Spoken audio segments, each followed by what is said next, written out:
El orden público internacional ha modificado de sobremanera la forma de concebir a los estados en el mundo. La conclusión de la Segunda Guerra Mundial, el surgimiento de la Organización de las Naciones Unidas y la creación de la Carta Universal de los Derechos Humanos modificaron la forma en que los estados deberían entenderse a sí mismos y con sus semejantes, que, explicado en las palabras de Habermas, expresa que los estados nacionales han perdido de facto una parte sustancial de sus capacidades de control y dirección en los ámbitos de función, dentro de los cuales podían decidir en mayor o en menor medida de manera independiente. Lo que implicó la modificación, por ende, del concepto soberanía y que hasta los primeros años del siglo XX predominó.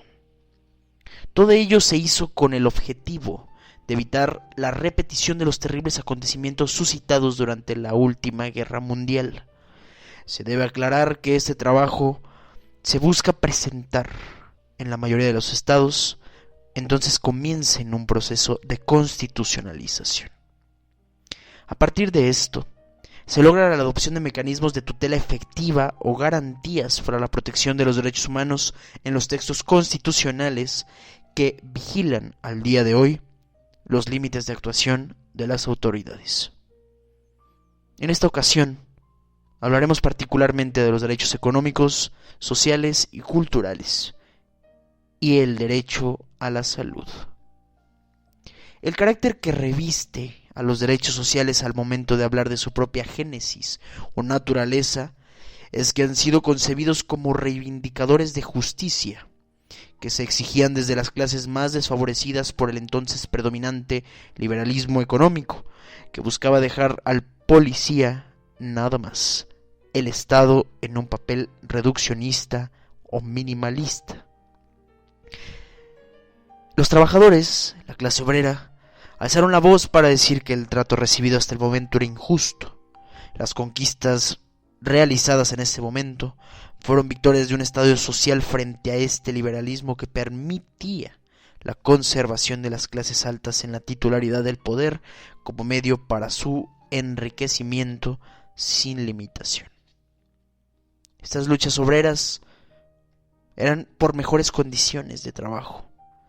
Tenían implícitos algunos reclamos que hasta este momento se había escuchado desde la Revolución Francesa. Derechos de libertad y propiedad conseguidos durante este periodo. Pero de igual manera, frente a la igualdad formal ya existente y depositada en un texto constitucional, todo esto nos obliga a recordar un solo concepto: dignidad.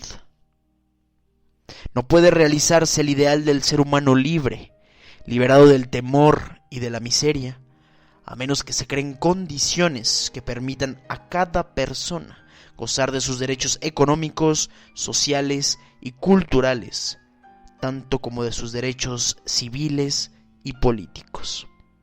Estos aspectos elementales que buscan garantizar son el trabajo, la seguridad social, la salud, la educación, la alimentación, el agua, la vivienda, un medio ambiente adecuado y la cultura. Y justamente al hablar de necesidades básicas para garantizar una vida digna, debemos centrarnos sobre el derecho a la salud. Este derecho tiene una condición innata para las personas, pues se necesita de un ambiente adecuado que preserve su salud para comenzar a gozar los demás derechos. Según la Organización Mundial de la Salud, el goce del derecho a la salud está estrechamente relacionado con el de los otros derechos, tales como los derechos a la alimentación, la vivienda, el trabajo, la educación, la no discriminación, el acceso a la información y la participación. El derecho a la salud tiene, al igual que todos los derechos humanos, una especie de subderechos que se traduce en realidad en obligaciones para los estados. Derivado, claro, de las obligaciones generales que revisten los derechos humanos y consagradas en el artículo 1 de la Constitución Política de los Estados Unidos Mexicanos. Estas obligaciones de respetar, proteger, garantizar y promover acarrean a su vez principios para la aplicación de los derechos, los cuales son contenido esencial: progresividad, prohibición de regresión y el máximo uso de recursos disponibles. Establecer el contenido esencial del derecho a la salud ha sido una labor del Comité de Derechos Económicos, Sociales y Culturales, que ha realizado ya desde mucho tiempo atrás y que ha dado luz para que los estados parte comiencen a trabajar en el cumplimiento del Pacto Internacional de los Derechos Económicos, Sociales y Culturales. La observación general menciona que el derecho a la salud debe contar con un sistema de protección que brinda a las personas oportunidades iguales que permitan gozar del más alto nivel posible de salud. En este mismo documento se habla del derecho a la salud no como un derecho aislado, sino como un derecho inclusivo que también abarca otros aspectos como el acceso al agua potable limpia, condiciones sanitarias, suministro de alimentos, nutrición, vivienda adecuada, condiciones laborales sanas y acceso a la educación. Y se señala además que el derecho a la salud abarca la prevención y tratamientos de enfermedades epidémicas, endémicas, profesionales y de otra índole y lucha contra ellas. El contenido del derecho a la salud es mucho más complejo de lo expresado en líneas anteriores. Sin embargo, se ahonda en cada uno de los días en esta agenda.